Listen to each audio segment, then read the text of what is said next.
നമസ്കാരം. ബുധനാഴ്ച രാത്രി സമയം നിശ്ചലമായ നിമിഷം. ഇറാൻ തലസ്ഥാനമായ ടെഹ്റാനിൽ നിന്ന് അധികം ദൂരെയല്ലാത്ത പരന്ത് നഗറിൽ ആകാശം ചുവന്നു തുടുത്തു. ആദ്യം ഒരു തീപിടുത്തം, പിന്നാലെ നഗരത്തെ നടുക്കിയ വൻ സ്ഫോടനം. IRIB റിപ്പോർട്ടുകൾ പ്രകാരം ഒരു ബഹുനില കെട്ടിടത്തിലാണ് തീപിടുത്തം തുടങ്ങിയത്. എന്നാൽ തൊട്ടു പിന്നാലെ കേട്ട സ്ഫോടന ശബ്ദം കിലോമീറ്ററുകൾ അകലെ വരെ പ്രകമ്പനം കൊള്ളിച്ചു. അമേരിക്കയുമായുള്ള ബന്ധം ചരിത്രത്തിലെ ഏറ്റവും മോശം അവസ്ഥയിൽ നിൽക്കുമ്പോൾ ഈ സ്ഫോടനം വെറുമൊരു യാദൃശ്ചികതയാണെന്ന് വിശ്വസിക്കുവാൻ രാഷ്ട്രീയ നിരീക്ഷകർ തയ്യാറല്ല. ടെഹ്റാൻ അന്താരാഷ്ട്ര വിമാനത്താവളത്തിന് തൊട്ടടുത്താണ് ഈ ഉപഗ്രഹ നഗരം. സാധാരണക്കാരായ 10,000-കണക്കിന് ആളുകൾ താമസിക്കുന്ന ഫ്ളാറ്റുകൾക്ക് തൊട്ടടുത്ത് തന്നെയാണ് ഇറാന്റെ തന്ത്രപ്രധാനപരമായ പല സൈനിക ഗോഡൌണുകളും സ്ഥിതി ചെയ്യുന്നത്. സ്ഫോടനം നടന്ന സ്ഥലം ഒരു സൈനിക കേന്ദ്രത്തിന് അരികിലാണെന്ന റിപ്പോർട്ടുകൾ കാര്യങ്ങളെ ഗൗരവതരമാക്കുന്നു. ഇറാന്റെ മിസൈൽ പ്രോഗ്രാമുകളുമായും ഡ്രോൺ സാങ്കേതികവിദ്യയുമായും ബന്ധപ്പെട്ട ഗവേഷണങ്ങൾ നടക്കുന്ന ഇടങ്ങളാണിവയെന്ന് പലപ്പോഴും പാശ്ചാത്യ ഇന്റലിജൻസ് ഏജൻസികൾ ആരോപിച്ചിട്ടുണ്ട്. പരന്ത് നദീതീരത്ത് സൈനിക ഗോഡൌണിന് സമീപമാണ് സംഭവം എന്നാണ് വിവരം. തീപിടുത്തമാണിതെന്ന് അഗ്നിശമന സേനയെ ഉദ്ധരിച്ച് ഔദ്യോഗിക മാധ്യമങ്ങൾ വിശദീകരിക്കുന്നുണ്ട് എങ്കിലും ഇതിന് പിന്നിലുണ്ടായ സ്ഫോടനത്തെക്കുറിച്ച് ദുരൂഹത നിലനിൽക്കുകയാണ്. സമീപ ആഴ്ചകളിൽ ടെഹ്റാനിലും പരിസര പ്രദേശങ്ങളിലും നിരവധി സ്ഫോടന പരമ്പരകൾ റിപ്പോർട്ട് ചെയ്യപ്പെട്ടിട്ടുണ്ട്. മിക്ക സംഭവങ്ങളിലും വ്യക്തമായ വിശദീകരണം നൽകുവാൻ ഇറാനിയൻ അധികൃതർ തയ്യാറായിട്ടില്ല. തീ അണയ്ക്കുവാനുള്ള ശ്രമങ്ങൾ അഗ്നിശമന സേനയുടെ നേതൃത്വത്തിൽ തുടരുകയാണ്. ആളപായമോ നാശനഷ്ടങ്ങളോ സംബന്ധിച്ച് കൂടുതൽ വിവരങ്ങളും പുറത്തു വന്നിട്ടില്ല. ഈ സ്ഫോടനങ്ങൾക്കിടയിലും അമേരിക്കയ്ക്ക് ശക്തമായ മുന്നറിയിപ്പുമായി ഇറാൻ പരമോന്നത നേതാവ് ആയത്തുള്ള അലി ഖമേനിയും രംഗത്ത് വന്നു. അത്യാധുനിക മിസൈലുകളും ഡ്രോണുകളും ഉപയോഗിച്ച് അമേരിക്കൻ യുദ്ധക്കപ്പലുകളെ കടലിന്റെ അടിത്തട്ടിലേക്ക് അയക്കുവാൻ ഇറാന്റെ പക്കൽ ആയുധമുണ്ടെന്ന് ഖമേനി പ്രസ്താവിച്ചു. ലോകത്തിലെ ഏറ്റവും ശക്തമായ സൈന്യത്തിന് പോലും തിരിച്ചു കയറുവാൻ കഴിയാത്ത വിധം ശക്തമായ അടി നൽകുവാൻ തങ്ങൾക്ക് കഴിയുമെന്നാണ് അദ്ദേഹം കൂട്ടിച്ചേർത്തത്. ജനീവയിൽ ആണവ ചർച്ചകൾ പുനരാരംഭിച്ച അതേ സമയത്ത് തന്നെ ഹോർമുസ് കടലിടുക്കിൽ ഇറാൻ തത്സമയ മിസൈൽ പരീക്ഷണങ്ങൾ നടത്തി. സുരക്ഷാ കാരണങ്ങൾ ചൂണ്ടിക്കാട്ടി ലോകത്തെ ഏറ്റവും പ്രധാനപ്പെട്ട എണ്ണക്കടത്ത് പാതയായ ഹോർമുസ് കടലിടുക്ക് ഇറാൻ ഭാഗികമായി അടച്ചു.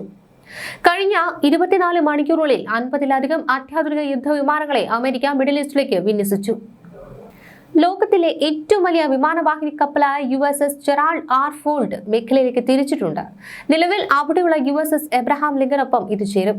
ഒമാന്റെ മധ്യസ്ഥതയിൽ ജനീവയിൽ നടന്ന 2ാം ഘട്ട ആണവ ചർച്ചകളിൽ ചില അടിസ്ഥാന തത്വങ്ങളിൽ ധാരണയായതായി ഇറാൻ അവകാശപ്പെട്ടു. ചർച്ചകൾ പുരോഗമിക്കുന്നുണ്ടെങ്കിലും അമേരിക്കൻ സൈനിക വിന്യാസം വർദ്ധിപ്പിക്കുന്നതിന് ഇറാനെ സമ്മർദ്ദത്തിലാക്കാനെന്നാണ് നിരീക്ഷകർ കരുതുന്നത്. ടെഹ്റാനിലെയും പരന്തിലെയും സ്ഫോടനങ്ങൾ ഈ രാഷ്ട്രീയ സാഹചര്യങ്ങളുമായി ബന്ധപ്പെട്ടതാണോ എന്ന കാര്യത്തിൽ ഔദ്യോഗിക സ്ഥിരീകരണം വന്നിട്ടില്ലെങ്കിലും നിഗൂഢത തുടരുകയാണ്. ഇറാൻ പുതിയ ആണവ കരാറുകളിൽ ഏർപ്പെടാൻ തയ്യാറായില്ല എങ്കിൽ ഇന്ത്യൻ മഹാസമുദ്രത്തിലെ തന്ത്രപ്രധാനമായ ഡിഗോ ഗാർസിയ താവളം ഉപയോഗിച്ച് സൈനിക നടപടി സ്വീകരിക്കുമെന്ന് അമേരിക്കൻ പ്രസിഡന്റ് ഡൊണാൾഡ് ട്രംപ് വ്യക്തമാക്കി. ഇറാനെതിരെ ആക്രമണം നടത്തുന്നതിനായി നിരവധി കാരണങ്ങളുണ്ടെങ്കിലും ട്രംപ് നയതന്ത്ര ചർച്ചകൾക്കാണ് മുൻഗണന നൽകുന്നതെന്ന് white house press secretary Karoline Leavitt അറിയിച്ചു. ഇറാൻ എത്രയും വേഗം ഒരു കരാറിലെത്തുന്നത് അവർക്ക് ഗുണകരമായിരിക്കുമെന്നും അമേരിക്ക സൂചിപ്പിക്കുന്നുണ്ട്. ഇറാൻ ആണവായുധങ്ങൾ നിർമ്മിക്കുന്നത് തടയുവാൻ സാധ്യമായ എല്ലാ വഴികളും അമേരിക്ക തേടുമെന്ന് അമേരിക്കൻ ഊർജ്ജ സെക്രട്ടറി ക്രിസ് റൈറ്റ് പറഞ്ഞു. അതേസമയം ഇസ്രയേലുമായും അമേരിക്കയുമായും നടക്കുന്ന മുൻ സംഘർഷങ്ങളിൽ തകർന്ന ആണവ സൈനിക കേന്ദ്രങ്ങൾ പുനർനിർമ്മിക്കുവാനും ശക്തിപ്പെടുത്തുവാനുള്ള നടപടികൾ ഇറാൻ തുടങ്ങിയതായി ഉപഗ്രഹ ചിത്രങ്ങളിൽ തന്നെ വ്യക്തമാണ്. ഇത് മേഖലയിൽ വീണ്ടും സംഘർഷ സാധ്യതയാണ് വർദ്ധിപ്പിക്കുന്നത്. ഇറാനിയൻ രാഷ്ട്രീയ സൈനിക നേതാക്കളെ ലക്ഷ്യം വെക്കുന്നതിനും ആണവ മിസൈൽ കേന്ദ്രങ്ങൾ തകർക്കുന്നതിനുമുള്ള വിവിധ പദ്ധതികൾ അമേരിക്കയുടെ പരിഗണനയിലാണെന്ന് വാൾസ്ട്രീറ്റ് ജേണലും റിപ്പോർട്ട് ചെയ്യുന്നുണ്ട്.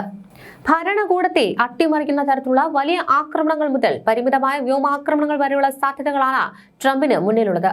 2003 ഇറാഖ് അധിനിവേശത്തിന് ശേഷം മിഡിൽ ഈസ്റ്റിൽ നടക്കുന്ന ഏറ്റവും വലിയ സൈനിക വിന്യാസമാണ് ഇതെന്നും റിപ്പോർട്ടുകൾ സൂചിപ്പിക്കുന്നു.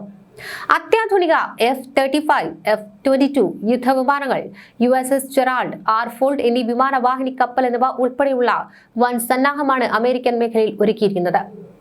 ആഴ്ചകൾ നീണ്ടു നിൽക്കുന്ന വ്യോമാക്രമണങ്ങൾക്കും സുസ്ഥിരമായ സൈനിക നീക്കങ്ങൾക്കും പ്രാപ്തമായ രീതിയിലാണ് അമേരിക്ക നിലയുറപ്പിച്ചിട്ടുള്ളത്. മേഖലയിൽ നിലനിൽക്കുന്ന ഒരു സൈനിക സന്നാഹം ഏതു നിമിഷവും ഒരു വലിയ ഏറ്റുമുട്ടലിലേക്ക് നയിച്ചേക്കാമെന്ന് വിദഗ്ധർ വിലയിരുത്തുന്നു. തങ്ങളുടെ അത്യാധുനിക ആയുധങ്ങൾ ഉപയോഗിച്ച് അമേരിക്കൻ യുദ്ധക്കപ്പലുകളെ കടലിൽ മുക്കുമെന്നാണ് ഖമേനിയുടെ മുന്നറിയിപ്പ്.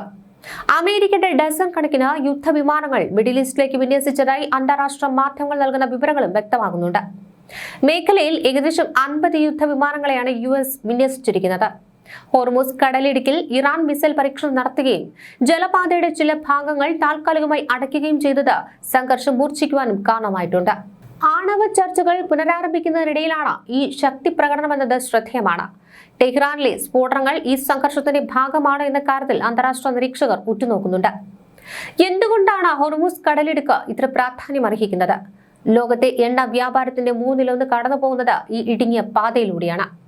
അമേരിക്കയ്ക്ക് മുന്നറിയിപ്പ് നൽകുവാൻ ഇറാൻ തെരഞ്ഞെടുത്തത് ഈ തന്ത്രപ്രധാനമായ പാതയെ. തത്സമയ മിസൈൽ പരീക്ഷണങ്ങൾക്കിടയിൽ ഹോർമുസ് കടലിടുക്കിന്റെ ചില ഭാഗങ്ങളാണ് ഇറാൻ അടച്ചത്. ഇത് ആഗോള എണ്ണ വിപണിയെ തകിടം മറിക്കാനും ഇന്ധന വില കുതിച്ചുയരുവാനും കാരണമാകും. അമേരിക്കയുടെ സാമ്പത്തിക താൽപര്യങ്ങളെ തകർക്കുക എന്നതാണ് ഇറാന്റെ ലക്ഷ്യം. നിങ്ങൾ ഞങ്ങളെ ആക്രമിച്ചാൽ ലോകം ഇരുട്ടിലാകുമെന്ന സന്ദേശമാണ് ഇതിലൂടെ അവർ നൽകുന്നത്. ഹോർമുസ് കടലിടുക്ക് ലോക ഭൂപടത്തിലെ ഒരു ചെറു വരയല്ല, മറിച്ച് ലോകത്തിന്റെ സാമ്പത്തിക നാഡി താളം പിടിക്കുന്ന അതിസൂക്ഷ്മ കവാടമാണ്. ദിവസേന കോടിക്കണക്കിന് ബാരൽ എണ്ണ കടന്നു പോകുന്ന ഈ ഇടുങ്ങിയ ജലപാതയിൽ ഒരു ചെറിയ ചലനം പോലും ആഗോള വിപണികളെ കുലുക്കുവാൻ മതിയാകും. പേർഷ്യൻ ഗൾഫിൽ ഒരു നിമിഷമുയർന്ന സംഘർഷം അമേരിക്കയിലെയും ഇംഗ്ലണ്ടിലെയും വിപണികളെ വരെ വിറപ്പിക്കുന്നതെന്നതാണ് ഒരു യാഥാർത്ഥ്യം. അതുകൊണ്ട് തന്നെ ഈ മേഖലയിലെ ഓരോ നാവിക താവളങ്ങളും തുറമുഖവും ആണവ കേന്ദ്രവും ലോക ശക്തികളുടെ കണ്ണിൽ വെറും ഭൂമിശാസ്ത്ര സ്ഥാനങ്ങൾ മാത്രമല്ല, അവ സമാധാനത്തിന്റെയും യുദ്ധത്തിന്റെയും ചിഹ്നങ്ങൾ കൂടിയാണ്. എന്നാൽ പലരും ശ്രദ്ധിക്കാത്തൊരു കാര്യമുണ്ട്. കഴിഞ്ഞ പതിറ്റാണ്ടുകളായി ഇറാൻ ഈ മേഖലയിൽ ശക്തമായൊരു പ്രതിരോധം കെട്ടിപ്പടുക്കുകയാണ്. ബാഹ്യ സമ്മർദ്ദങ്ങൾക്ക് വഴങ്ങാതെ പിടിച്ചു നിൽക്കാൻ ശേഷിയുള്ള ഒരു സമുദ്ര ശൃംഖല നിശബ്ദവും എന്നാൽ അതീവ കൃത്യതയോടെയും അവർ നിർമ്മിച്ചു കഴിഞ്ഞു. ഹോർമുസ് കടലിടുക്കിനോട് ചേർന്ന് നിലകൊള്ളുന്ന ഇറാനിയൻ നാവിക കേന്ദ്രങ്ങൾ ഇറാന്റെ സമുദ്ര പ്രതിരോധ ശേഷിയുടെ മുഖ്യ നാഡിയാണ്. ഇറാന്റെ കിലോ ഗ്ലാസ് അന്തർവാഹിനികളും ഫാസ്റ്റ് അറ്റാക്ക് ക്രാഫ്റ്റുകളും ഇവിടെ നിന്ന് പ്രവർത്തിക്കുന്നതിനാൽ ഈ പ്രദേശം വെറും ഒരു തുറമുഖമല്ല, ഒരു തന്ത്രപ്രധാന ഓപ്പറേഷണൽ ഹബ്ബാണ്.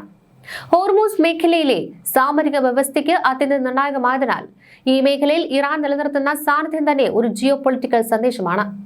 ആക്രമണം വന്നാൽ മറുപടി ഉണ്ടാകും എന്ന പ്രതിരോധ ആശയം ഇവിടെ സജീവമായാണ് പ്രവർത്തിക്കുന്നത്. അതിനാൽ തന്നെ ഹോർമൂസിലെ ഇറാന്റെ സൈനിക സജ്ജീകരണം പ്രാദേശിക രാഷ്ട്രീയത്തിൽ ഇറാനെ അവഗണിക്കുവാൻ കഴിയാത്ത ശക്തിയാക്കി മാറ്റുന്നു. ഇറാന്റെ സാമ്പത്തിക ശക്തിയുടെ പ്രധാന തൂണായ ഖാഗ് ദ്വീപ് ഈ സമവാക്യത്തിൽ മറ്റൊരു നിർണായക ഘടകമാണ്. വടക്കൻ പേർഷ്യൻ ഗൾഫിൽ സ്ഥിതി ചെയ്യുന്ന ഖാഗ് ദ്വീപ് ടെർമിനൽ ഇറാന്റെ അസംസ്കൃത എണ്ണ കയറ്റുമതിയുടെ ഭൂരിഭാഗവും കൈകാര്യം ചെയ്യുന്ന കേന്ദ്രമാണ്. അതുകൊണ്ട് തന്നെ ഇത് ഇറാന്റെ സാമ്പത്തിക ജീവരേഖയെ കണക്കാക്കപ്പെടുന്നു.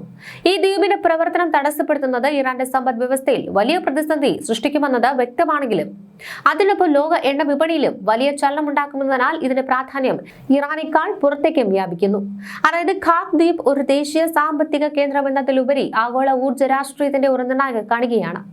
ഒരു വശത്ത് ഒമാന്റെ മധ്യസ്ഥതയിൽ ജനീവയിൽ ആണവ ചർച്ചകൾ നടക്കുന്നു, മറുവശത്ത് ടെഹ്റാനിൽ സ്ഫോടനങ്ങളും അതിർത്തിയിൽ സൈനിക വിന്യാസവും. ഇറാന്റെ ഉള്ളിൽ കാര്യങ്ങൾ അത്ര ശുഭകരമല്ല. പണപ്പെരുപ്പം 50% മുകളിലാണ്. ഇറാനിയൻ റിയാൽ കൂപ്പുകുത്തുന്നു. ഈ സാഹചര്യത്തിൽ ജനങ്ങളെ ശ്രദ്ധ മാറ്റാൻ ഭരണകൂടം യുദ്ധസമാനമായ സാഹചര്യം സൃഷ്ടിക്കുകയാണെന്ന് നിരീക്ഷകർ സംശയിക്കുന്നു. പശ്ചിമേഷ്യ ഒരു മുൾമുനയിലാണ്. അമേരിക്കയുടെ 50 യുദ്ധവിമാനങ്ങളും ഇറാന്റെ മിസൈൽ പരീക്ഷണങ്ങളും തമ്മിലുള്ള ദൂരം കേവലം ഒരു ചെറിയ പിഴവിൽ മാത്രമാണ് നിൽക്കുന്നത്.